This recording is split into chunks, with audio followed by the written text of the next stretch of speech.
giving us this historic opportunity to lower the cost of drugs now, and in doing so, to use the benefits of that, the money saved, to expand and enhance Medicare in a larger way than it's ever done since inception. And that is to have hundreds of billions of dollars to provide benefits for hearing, for vision, and for dental for our seniors, to again help poor seniors meet their financial needs by lowering their out-of-pocket, to have funding in the billions of dollars to fight the opioid epidemic, millions of dollars to invest in our community health centers, all of it coming out of the profits that pharma has been reaping all these years at the expense of America's families. It's about addressing their health care, but also the financial health of America's families. People talk about having a seat at the table in Washington, D.C. The most important table to us is America's kitchen table, where families sit down, be a family, enjoy each other, but then sometimes have to address the financial challenges that they faced. One of the most important ones is the cost of prescription drugs. I've said to you before, I've seen grown men cry on the campaign trail because they cannot meet the prescription drug costs, whether they have a spouse who is ill, a child with a pre-existing condition, whatever it is. This will make all the difference in the world, and central to it is the power to negotiate. You may recall in 2016, I think it was 16, the president said, when it comes to negotiation, I'm going to negotiate like crazy. Well, I don't know what that term of art means, but nonetheless, an imprimatur on negotiation, which is central to lowering the cost and to ensure that Americans are not continue to pay 4, 5, 6, 10 times as much as people overseas do for the same medications, sometimes, as the president said, made in the same place. So this is a great day. We feel very confident about the support we have seen across the country. I'm very pleased with the letter from AARP. In closing, you should have it online somewhere, but AARP urges us to vote to rein in high drug prices, reduce seniors' out-of-pocket costs, and add essential coverage, including hearing, dental, and vision benefits to Medicare. H.R. 3 will help more Americans afford their prescription drugs and get the care they need to stay healthy. That is on top of many other testimonials within the letter to it. But they join many patient advocacy groups, faith-based organizations, business, labor, every aspect of our economy, knowing that will take down the cost of prescription drugs by about $1 trillion. More than half a trillion of that will be to the cost of the federal government, enabling us to make these increases in benefits. Some of it, much of it, to the private sector, both businesses and individuals, and all of the benefits of the reduction in cost because of negotiation will not only go to Medicare, but also to private insurance and people insured privately as well. So it's pretty exciting. I think it's pretty exciting. As you know, we had, some of you were here when we discussed the U.S.-Mexico-Canada trade agreement. We're moving forward with that. The agreement was signed, as I'm sure you probably know, again, the same day we made our announcement, in Mexico, and we're preparing the implementing legislation, which will be ready shortly for us to go forward. We're very excited about that, for the protections that it gave for America's workers, for our environment, and what it did in terms of prescription drugs, eliminating a gift, again, to Big Pharma.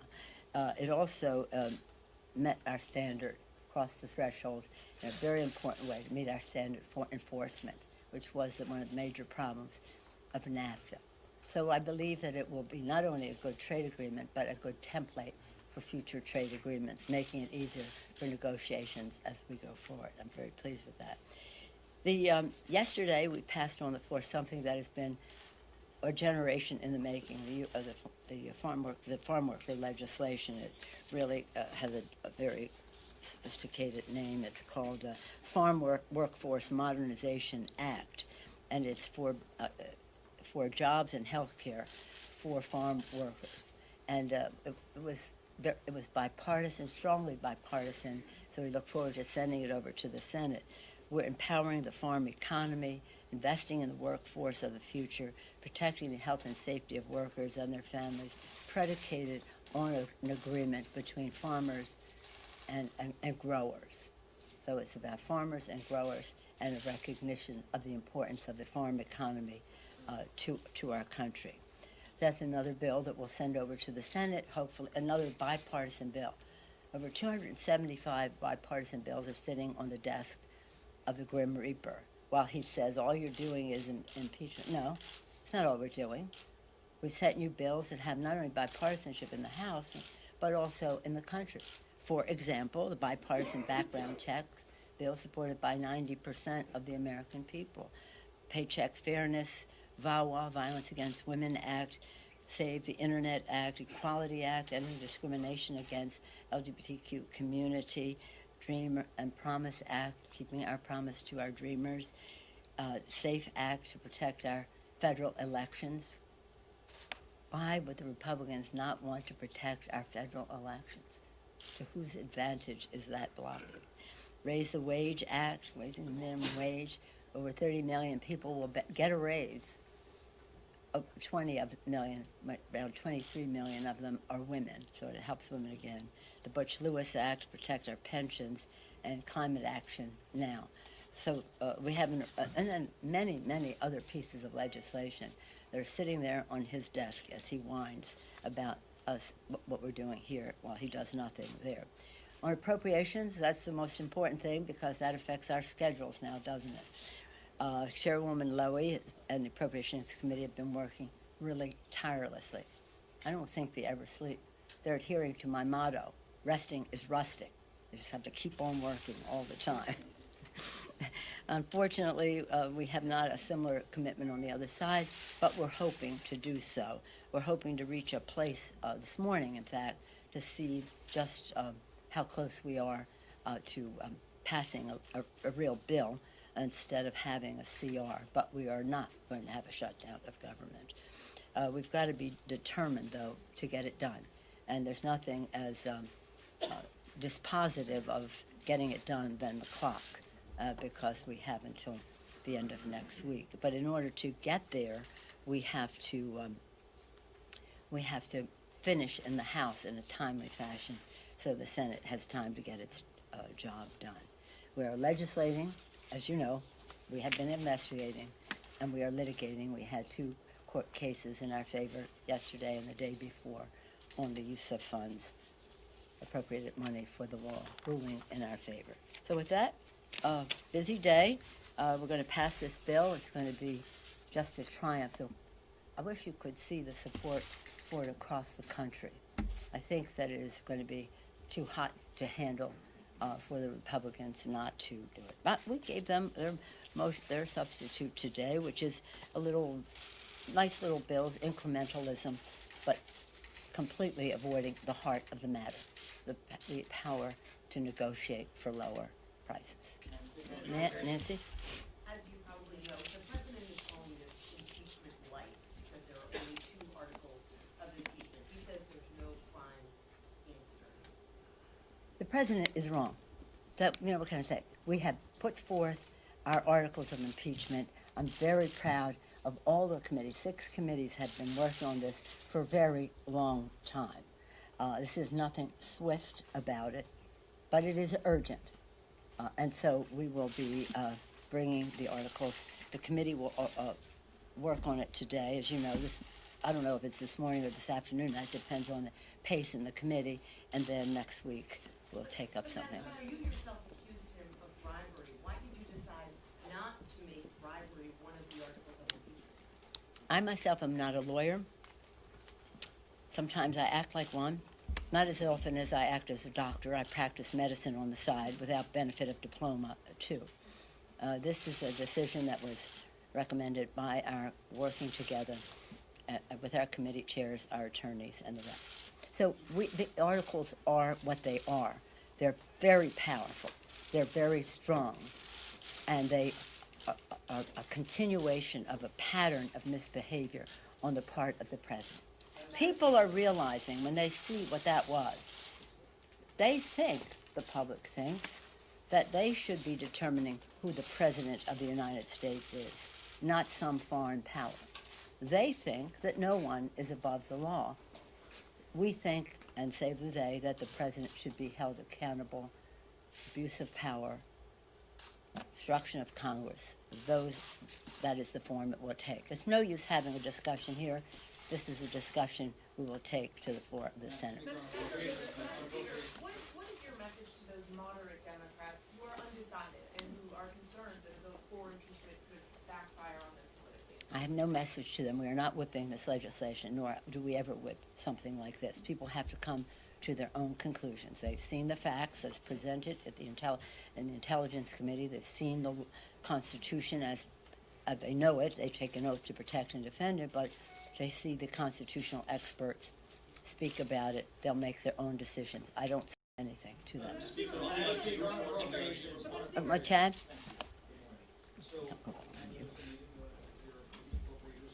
Yeah.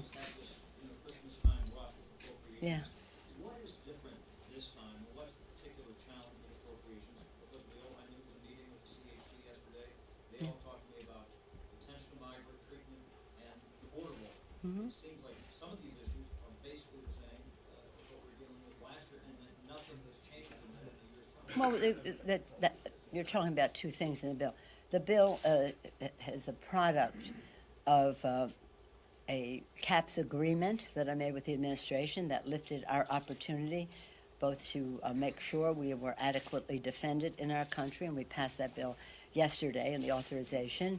Very proud of the work of Adam Smith, our chair of the Armed Services Committee, and on the domestic side. The domestic side has our veterans, it has our State Department, it has many other aspects of the security of our country, including measuring the strength of our country and the health and well-being of the American people. So there's a great deal in the bill for people on both sides of the aisle to take home for the education of their children, the safety of their areas, and the rest. Will come down to what there are many, shall we say, I'm an appropriator, so forgive me for the ash and trash, we call it, all kinds of different things there that we have to get rid of. And then we'll come down to what are the final points, and we'll have a negotiation. We're not going to have a shutdown of government. But as I mentioned, it would be useful if we could determine that now, so that as we go forward, the Senate will be able to take it up right away at the middle of next week. Chairwoman Lowy indicated that she didn't think that they were getting answers back and forth. That was courtesy. When I was speaking courteously, that our people have been working around the clock. I didn't say the other side was. So we were concerned about the tempo, if we're going to stay on schedule, as I say, the imperative of the clock and the calendar. So we'll see. You have to be optimistic. And I have always said, as an appropriator, left to their own devices, the appropriators can handle just about all of it. What they can't will come over to the leadership. Yes, sir. When the impeachment vote hits the floor next week, are you prepared for potentially more Democratic votes, more Democratic defense? I've not asked anybody what their vote is, as I mentioned to Nancy. This is a vote that people will have to come to their own conclusion on. And the facts are clear, irrefutable, in fact. And we've given the President every opportunity to demonstrate any exculpatory information he may have. But the fact is that we take an oath to protect and defend the Constitution of the United States. We want to defend that Constitution, which has a republic in it. As Benjamin Franklin said, a republic if you can keep it. We see that as our responsibility to keep the republic instead of an attitude of Article 2 says I can do whatever I want. That's not what our founders had in mind. That's a president king. That's not what we're about here. So I'm not, it has nothing to do with my concern about vote. People will vote the way they vote. Yes, sir. One last. The House roll does not end with the vote next week. You have to appoint impeachment managers to go to the Senate trial. True. And tell us who they'll be. Oh, right now? Okay. If you promise not to tell anybody. We'll turn the cameras off. What kind of role would you like them to have? What kind of trial and prosecution should Well, when we proceeded with our going to the next step, we put forth our resolution that described how the process would be conducted. We had hoped to get some signal from the Senate on that. We may or may not, but we are prepared for whatever eventualities there are there. And when the time is right, you'll know who the people are. But if you want to know what our approach is, Article 1 and Article 2. Right? Let me ask No you- one is above the law. The president will be held accountable for his abuse of power and for his obstruction of Congress. Thank you all very much. Thank you. Thank you.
the freshman who gave them the majority. And a few mere hours after she swore her hand to uphold the Constitution, to celebrate that night, her main statement was she's going to impeach the mother. And then now we have Al Green, who started this and moved it many times, said if the Senate does not follow through, that they'll just impeach the president again. So what do we have to believe will happen if the Democrats keep the majority? More of the same, more impeachment, more subpoenas being issued than laws creating, and really the ultimate goal they've always dreamed about. They're more afraid that they cannot beat this president in the polls, that they're just going to have to continue to impeach him. I think the more that the public sees this, the more that the public understands, the less support. You read the Washington Post today, we're now learning that more Democrats are now saying they'll vote against it. The most disturbing of all this year, Speaker Pelosi laid out her requirements to even move forward with impeachment, where she said it was so divisive to this nation, it'd have to be overwhelming, compelling, and bipartisan. She did not meet one of her requirements. And now we have a Democrat constitutional scholar saying that it's the thinnest, weakest, fastest impeachment in American history. That's why today, in an interview, I made this pledge that we will not repeat this. We will not do what Alexander Hamilton feared most. That if we are entrusted with the majority, we would govern with responsibility, regardless who's in the White House. That we'd uphold the Constitution. We'd actually stand by the requirements that Speaker Pelosi gave, overwhelming, compelling, and bipartisan, but more importantly, stand to the level of Constitution. That we would govern differently, that we would not use our power simply for the sake of a dislike of another individual. I hope Congress improves and gets better because there's so much we need to do. Now, getting United States, Mexico, and Canada agreement passed will be a major accomplishment. Not only make this country stronger, but the president has worked a great deal to put this together. It was no easy task. It's just another promise that he made that he's keeping. But when I went back and I looked at the campaign to get it to move forward, and I took all the times it's been mentioned on the floor, 91% by the House Republicans. I want to thank this team for how hard they've worked to make America stronger, and that it will continue to grow in our economy. And I look forward to more of that in the future. Let's open it up for questions. Yes, sir. That said, I know it's going to be a Senate function. Mm-hmm. There's a lot of debate about what a Senate trial would look like and how calling different witnesses from both sides, this could really be a bad spectacle for democracy, a bad spectacle for salacious material and everything else. Are you concerned that if the president and Republicans push too much of an open trial with too many witnesses, that could backfire on Republicans, and for that matter, democracy, because it would be a spectacle almost unlike anything we've seen before? I'm not concerned about bringing any more facts out because based upon what's happened in the House, not having a due process, not having the fairness that any other American would be treated, anytime you would get more of that out, I think it would collapse upon itself, just as it's been collapsing now. What's interesting, though, too, in all of these releases from Adam Schiff, there's one thing he did not release. He did not release the Inspector General's transcripts, which is interesting. So I have no fear that more facts come out, that more that people will see impeachment for what it is for, just something that they did plan 22 months ago, that they did hope. What's real concerning to me is what does it say to the rest of the world? That Al Green says he'll just keep doing it. That concerns me with democracy, with the republic, that America is more than a country, that America's an idea, can inspire others to be like us. I believe that will weaken our standing in the world, just what has already transcribed today. Remember how far this president had to go based upon a whistleblower that Adam Schiff has met that he would never bring forward, that was not on a phone call, that the president had to release the transcripts of that phone call to the world. That has weakened the office of a president, whoever holds that office in the future. That what world leader will actually share the real understanding and truth and build a relationship with the leader of the free world and fear that their phone call would be released to the rest of the world? That is what has been concerning to me as well. So, to understand you correctly, you think that a more open, wide-ranging trial? Well, let me first say, this has not been an open process. Well, I'm talking about the Senate. I know. And So anything that, control the process.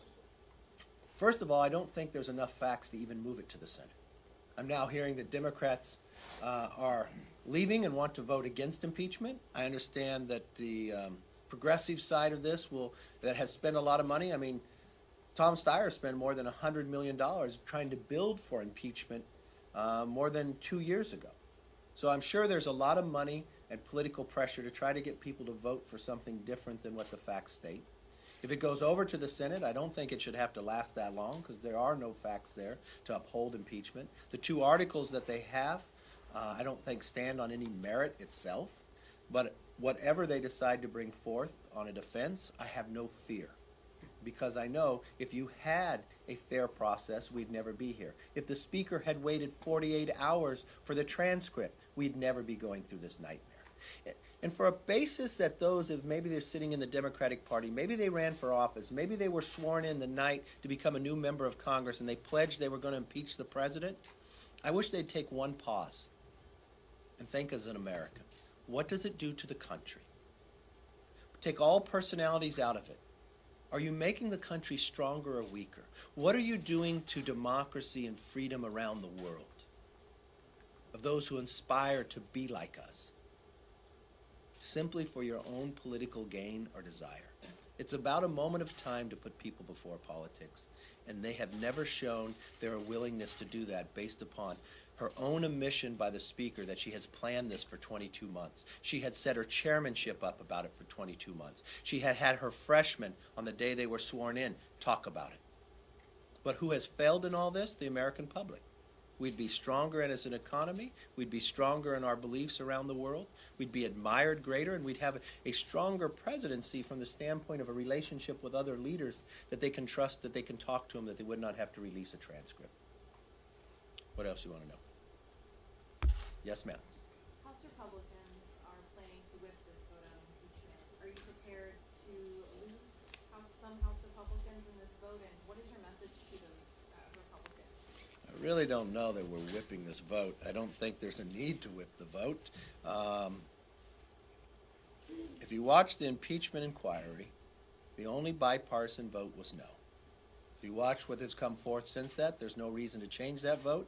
And if I read the reports from the Democrats, there's more that's going to join us. I remember reading an article just, was it last week, where a Democrat moderate member was on record saying, for me right now, I'm struggling to see how the evidence supports impeachment. I really think your question should lie with the other side of the aisle, because I think they're the ones that have a challenge and how hard they're trying to hold their members to do something based upon different when the facts and evidence and what they truly believe. It's interesting that this Democrat makes this statement but will not let you write the name. The fear of reprisal from the Speaker of the House. And I imagine she would, had she planned this for 22 months. Yes? There is talk of the White House considering putting Aaron Dershowitz on their legal team once the trial moves over to the Senate. Do you think that is a good idea? I'm not sure who they're thinking of, but they should have representation. And I think there's a number of attorneys out there that know constitutional law, have presented before the Supreme Court. I'd want to get the very best, so whoever the president thinks that is, I think it'd be smart of him. But then your House member like him to- And But- is that appropriate for a House member to serve as the President's counsel in the Senate trial, even though the House managers additionally House members? No, I leave that question to the president in the basis. The Senate is a different body than the House. I think Jim Jordan has done an amazing job here. I would rely on whoever the legal counsel that the president selects on a number of members who are here. John Radcliffe, former U.S. attorney, and others, who's seen most of it, has a good understanding of what they've been trying to do. So there's a number of people that I think they can rely on for information, but I would want the very best counsel that's been before it. What's your assessment of the state of play on this year-end business, with appropriations, maybe some tax extenders, maybe export-import bank, some other passing guards? Do you think you're going to have a significant agreement in the next few days to deliver? I hope for. I'm very hopeful that we could. It's so unfortunate that here we are waiting to the end of the year with something that should have been done much sooner, but impeachment has overtaken everything in this body. I know they're working right now. We have worked many late hours, and I don't think there's any reason why we should not. The only thing that could possibly happen that impeachment once again overtakes us from doing the job that we actually should be doing. And do you want to get this done? I want to get this done. I wanted to get this done months ago. I wanted to get this done when we made a budget agreement. I wanted to get this done when the Democrats brought another continuing resolution up. I wanted to get this done so they could get paid, our military men and women, and get their raise. I wanted to get this done so our nation could be stronger. I wanted to get this done every time we'd be able to do it, but everything has overtaken it. From we made an intel committee, they're supposed to keep America safe, into an impeachment committee. When we made probes have to sit back because impeachment was overtaking everything, I wanted to get it done then too. So yes, I want to get this done. Is your rivalry with Mrs. Pelosi getting in the way of this? I don't see any rivalry with Ms. Pelosi. I see a difference of opinion, but no rivalry. Yes, sir. What does your own internal polling show about some of these swing districts and whether or not impeachment will help change the balance of power? Well, the one thing I have looked at, and it's not my internal polling, it's polling that I've seen out there, the more that the Democrats lay out the case, the weaker their case becomes. Independents seem to be parting them. The president's numbers in the battleground states have gotten stronger. The president's case against those who are running against him have fallen. When I say internally, you have 31 Democrats who sit in seats that President Trump carried. Their numbers have continued to drop. Having spoken to Democrats, I see the nervousness of what they have. Their own internals, I've watched that they've been reported that they've had inside their own conferences arguments with their leadership, that they're not defending them. I watched Bloomberg trying to get to a presidential nomination within the Democrats. He just pledged $10 million for those Democrats to try to defend them. I think if they were winning, Michael Bloomberg wouldn't have to give the Democrats $10 million after he gave them $110 million in the last cycle to try to win the majority. So that would be all indication that they would be having trouble. And I'm not sure money can buy, because the more facts that are given would allow it. And when I look back to what they said they would do, they actually promised they would be different. Nancy Pelosi promised that they would govern different. On the day that she handed the gavel, was handed to her, she said she wanted to govern and have bipartisanship, that she wanted to work together. She never told the American public her actually true plan.